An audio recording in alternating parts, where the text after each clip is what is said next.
Nah, terus kata Rasulullah, faqala inna dzalika yaumun azimun yauma yahtadun nasu fihi ila yuhmala anhum min auzarihim. Terus fayaqulu Allah ta'ala lil mutadzallim irfa' basarak. Coba kamu lihat yang di sana itu ada apa? Fanzur fil jinan, coba surga itu kamu lihat. Faqala ya rabbi ara madaina min fiddatin wa kusuran min dhahabin mukallalatan bil lu'lu'. Saya melihat surga yang begitu mewah, semuanya bertatahkan intan, semuanya materinya dari emas, bertatahkan intan. Lalu li ayyi nabiyyin hadza? Itu untuk nabi siapa? Terus awli ayyi siddiqin awli ayyi syahidin. Terus qala Allah hadza liman a'tas saman. Itu untuk siapa saja yang mau mampu beli. Qal ya rabbi wa may yamliku dzalik? Siapa mampu beli surga semewah itu? Terus kata Allah anta tamlikuhu, kamu bisa. Qal bimadza ya rabbi, dengan apa? Qal bi afwika an akhika. Cukup kamu memaafkan saudaramu.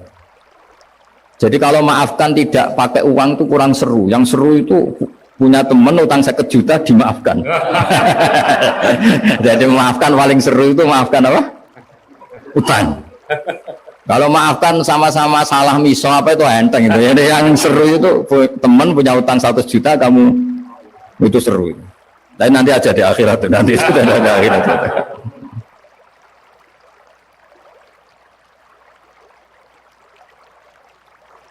Jadi kadang-kadang itu orang itu harus berpikir secara ilmu, jangan rasa terus. Jadi itu ilmu. Jadi semua yang kebaikan yang kita lakukan itu secara ilmiah bisa diperdebatkan. Ada orang senang ngomong serius supaya bangsa ini maju. Tapi bapak saya itu pesan saya, kamu kalau niat itu jangan sering ngomong serius kan. Masyarakat sudah capek mikir utang, mikir keluarga. Udah gitu sowan kiai dijak ngomong serius lagi nanti capek kan. Sehingga kiai-kiai dulu itu kalau ketemu orang ya guyon terus. Karena tahu masyarakat sudah capek, sudah banyak yang takut tanggal kredit gitu.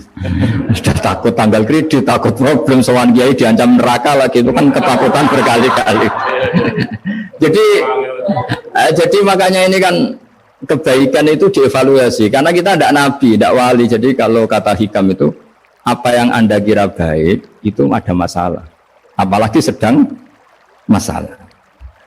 Saya sering cerita, ada orang suami istri harmonis sekali. Itu tanyakan ibunya, pasti mulai gak peduli dengan ibunya, karena terlalu harmonis dengan istri. Oh itu pasti, bukan mungkin lagi. Jadi jangan tanya istrinya, tanya ibunya. Oh jok nikah lupa saya, ngalor ngidul sama istrinya. Tanyakan temannya, wah itu jok nikah lupa temen. Tapi yang baik sama teman, tanyakan istrinya, jatah belanja untuk ngopi. Ya begitu terus itu. Jadi siklus sosial itu, nah di sini pentingnya saling minta maaf karena dalam kebaikan kita pasti ada kesalahan. Ketika karir kita baik di pemerintahan maupun di kampus, pasti dengan sendirinya ada yang agak tersingkirkan. Meskipun itu sudah hukum alam, tapi apapun itu kita harus minta maaf. Makanya banyak saya sering cerita berkali-kali. Dulu itu ada 2 nabi yang seangkatan, itu luar biasa debat ilmiahnya, tapi debat baik. Mulai dulu ya ada polemik itu ya mulai dulu ya ada. Yang Nabi Yahya itu suka berkawan orang-orang soleh. Kalau ditanya kenapa kamu berkawan orang-orang soleh, ya enak lah, karena berkawan orang soleh. Yang Nabi Isa sering berkawan orang-orang yang nggak jelas. Ditanya kenapa Anda suka berkawan orang-orang yang nggak jelas?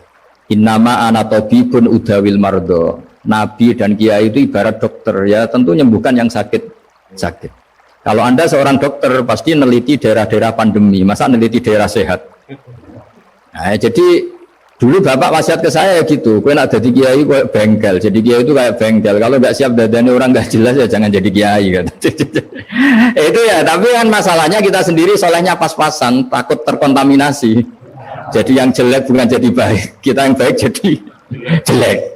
Nah itu kan mulai dulu ya polemik, sejauh mana kita punya kekuatan untuk tidak terpengaruh yang negatif. Yang negatif terpengaruh kita menjadi positif. Jadi ini cerita-cerita sawalan bahwa dalam kebaikan kita itu ada kesalahan. Maka kita tetap istighfar, tetap saling minta maaf. Dulu bapak saya kalau diceritain ada seorang kiai sampai sepuh jadi imam masjid, istiqomah sekali. Dulu bapak saya itu guyu. Ya istiqomah, tapi wong liya terus iso dadi kader. Jadi calon-calon kiai ini sudah putus asa karena nggak pernah punya kesempatan jadi imam. Jadi di balik istiqomah itu ya ada memahjubkan orang lain. Makanya alhamdulillah di Indonesia itu ada pegawai pensiun. Kalau enggak habis itu. Karena yang anyar-anyar itu mesti ini kurang pengalaman, ini kurang senior. Tapi baru kan ada pensiun kan gantian. Tapi masalahnya di dunia kiai itu udah ada pensiun.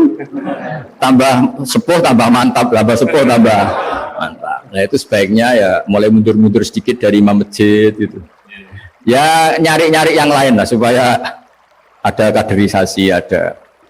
Jadi intinya itu di balik kebaikan yang kita lakukan pun itu ada masalah sehingga kita butuh istighfar.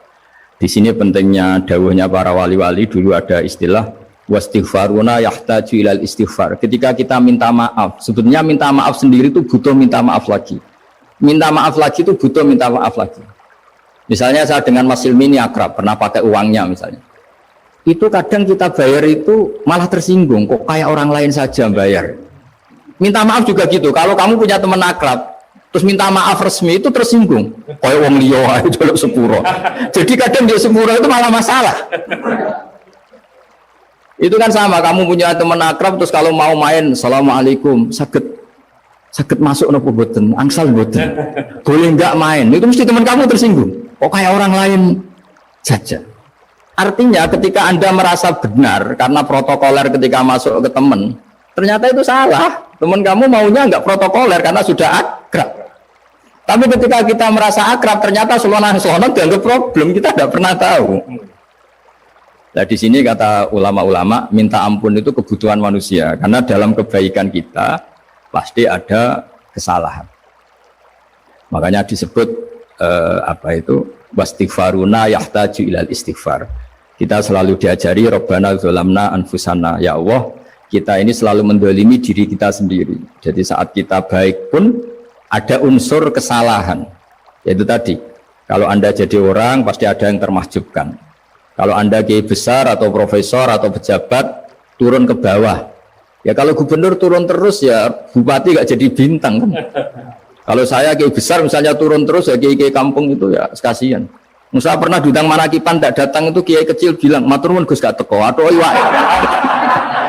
iwae gantung saya katanya. Jadi barokahnya saya ada itu lucu ya matur nuwun betul. Matur nuwun Gus jenengan gak dugi jadi.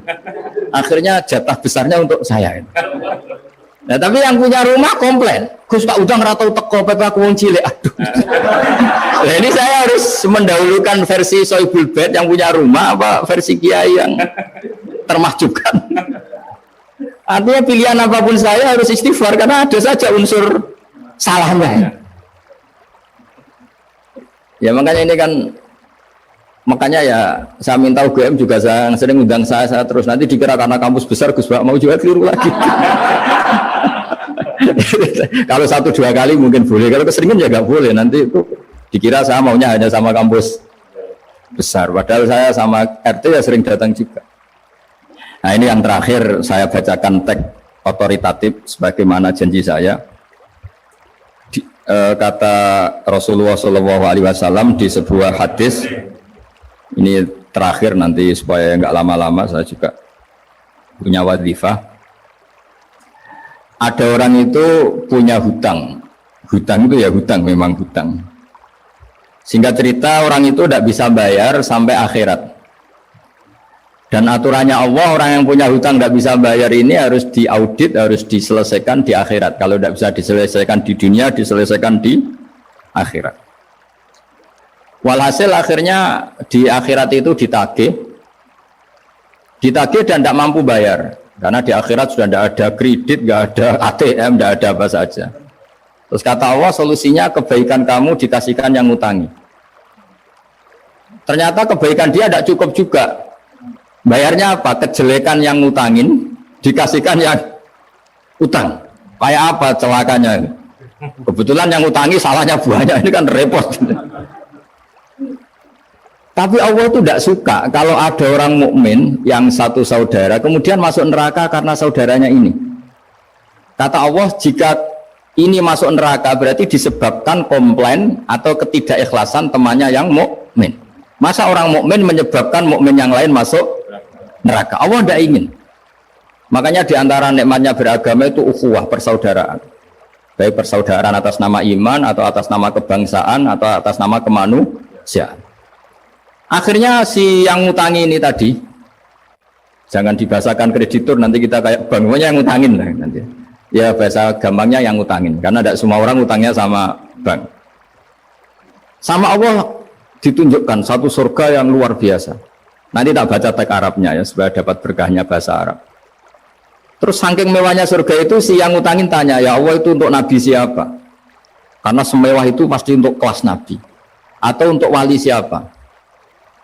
Katanya, terus kata Allah, sabda Allah, untuk siapapun yang mampu membeli. Lalu siapa yang bisa membeli surga semewah itu? Kamu bisa. Terus, dengan apa ya Allah? Kamu mengampuni teman kamu itu, kamu bebaskan dari utangnya. Nanti tak kasih surga itu. Terus, akhirnya sama Allah, kata orang itu, ya Allah saya bebaskan. Ya sudah, kamu berdua masuk surga. Karena Allah tidak ingin ada kasus aneh. Dua orang mukmin ini kan bersaudara. Masa bersaudara kemudian yang satu menjadi penyebab masuknya neraka karena ini tidak mau memaafkan. Artinya kalau kita sawalan itu harus benar-benar mau memaafkan, karena kalau tidak Anda menjadi penyebab teman kamu masuk neraka. Jadi kita janganlah jadi orang mukmin yang menjadi problem bagi saudara kita. Jadi makanya saya itu berharap ada wali utang saya tidak bisa bayar, karena ini masih dibela-belain Allah ini. Karena Allah nggak ikhlas kalau ada walinya masuk neraka. Jadi kalau ada wali utang kamu, itu utangin saja, doain nggak bisa nyaur, no? Nggak bisa bayar. Nanti ini akan dibela-belain Allah di akhirat. Karena wali ini nggak pantas masuk neraka. Ya, jadi kalau ada wali utang kamu mau bayar, sudah Anda tidak usah bayar, nanti di akhirat saja itu. Lah yang ribet kalau yang kamu utangin dia ahli neraka, kamu nagihnya disuruh masuk neraka. Nah, itu ribet itu. Sudah utang dia ahli neraka. Ya tak baca teksnya supaya ini ada di kitab Ihya halaman 197 juz 2. Status hadisnya waqala sahihul isnad, kata Imam Hakim, hadis ini sahihul isnad. Saya baca Arabnya nanti insya Allah sebagian ya supaya kelihatan teks aslinya di bab hukukul muslim. Bainama Rasulullah sallallahu alaihi wasallam jalisun izdhika hatta badat sanayahu. Nabi ketika santai-santai duduk tahu-tahu tertawa sampai gigi depannya itu kelihatan. Jadi tertawa sangat sampai gigi depannya kelihatan. Yang notabene beliau sering hanya senyum, kali ini tertawa betul sampai gigi depannya kelihatan. Faqala Umar radhiyallahu anhu ya Rasulullah bi abi anta wa ummi mal ladzi adhakaka. Apa yang bikin kau sampai tertawa seperti itu? Qala rajulani min ummati jasaya baina yaday rabbil izzah. Dua lelaki dari umatku sama-sama sungkeman nuntut keadilan di depan Allah. Jasaya itu sungkem, duduk bersimpuh itu kalau dalam bahasa Arab itu namanya jasiyah. Faqala ahaduhuma ya rabbi khudli madlamati min hadza.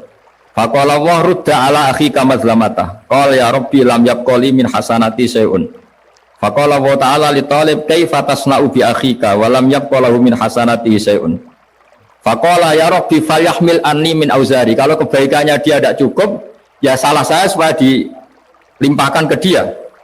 Terus summa fadat aina Rasulullah sallallahu alaihi wasallam bil buka. Nabi di tengah-tengah cerita itu nangis, senangis-nangisnya karena habis seneng lalu nangis karena ini kan kebaikannya sudah dikasihkan habis, nggak cukup. Akhirnya kejelekan yang ngutangin ini diberikan. Makanya kalau kamu ingin masuk surga, utangi orang-orang soleh sebanyak-banyaknya dan doain nggak bisa apa? Nyaur. Tapi tak jamin orang soleh itu nggak suka utang. Karena hidupnya sederhana kan. Kayaknya saya ada akan utang masih min. Karena orang soleh itu hidupnya sederhana, pasti tidak butuh. Kalaupun utang paling ya untuk makan kan gampang nyaurnya apa. Terus kata Rasulullah faqala inna dzalika yaumun azimun yauma yahtadun nasu fihi ila yuhmala anhum min auzarihim. Terus fayaqulu wa ta'ala lil mutadzallim irfa' basarak. Coba kamu lihat yang di sana itu ada apa? Fanzur fil jinan, coba surga itu kamu lihat. Faqala ya rabbi ara madaina min fiddatin wa kusuran min dhahabin mukallalatan bil lu'lu'. Saya melihat surga yang begitu mewah, semuanya bertatahkan intan, semuanya materinya dari emas, bertatahkan intan. Lalu li ayyi nabiyyin hadza? Itu untuk nabi siapa? Terus awali ayyi siddiqin awali ayyi syahidin. Terus qala Allah hadza liman a'tas saman. Itu untuk siapa saja yang mau mampu beli. Qal ya Rabbi wa may yamliku dzalik. Siapa mampu beli surga semewah itu? Terus kata Allah anta tamlikuhu, kamu bisa. Qal bimadza ya Rabbi, dengan apa? Qal bi afwika an akhika. Cukup kamu memaafkan saudaramu. Jadi kalau maafkan tidak pakai uang itu kurang seru. Yang seru itu punya teman utang 1 juta dimaafkan. Jadi memaafkan paling seru itu maafkan apa? Utang. Kalau maafkan sama-sama salah miso apa itu enteng itu. Jadi yang seru itu teman punya utang 100 juta kamu itu seru. Tapi nanti aja di akhirat nanti sudah ada akhirat. Ya nanti notanya di bawah kalau ya. Bi afwika an akhika, jadi surga semewah itu maharnya atau harganya cukup memaafkan saudara kamu. Terus qala ya Rabbi qad afautu anhu, sudah Gusti, sudah sekarang saya maafkan. Fayaqulu wa ta'ala khud bi yadi akhika fa'adkhilhul jannah. Ya sudah sekarang kamu berdua sama-sama masuk surga. Karena ini orang soleh, enggak pantas masuk neraka. Yang punya utang ini enggak pantas masuk neraka. Nah ini yang ribet kalau yang utang ya ahli neraka, yang utangnya ahli neraka. Ngapain debat utang, wong kamu sudah ahli neraka. Hanya tanpa kasus utang pun sudah jatah neraka. Ini ribet kalau ketemu orang-orang yang jatahnya ada di surga. Tsumma sallallahu alaihi wasallam ittaqullaha wa aslihu dzata bainikum fa innallaha ta'ala yuslihu bainal mu'minin yaumal qiyamah. Jadi di antara proyek besar Allah itu menjadikan orang mukmin itu bersaudara dan saling memaafkan. Itu sampai akhirat proyek itu masih dilakukan Allah. Maka ketika di dunia kayak Sawalain ini usahakan saling memaafkan karena keinginan Allah sampai akhirat pun seorang mukmin itu saling memaafkan.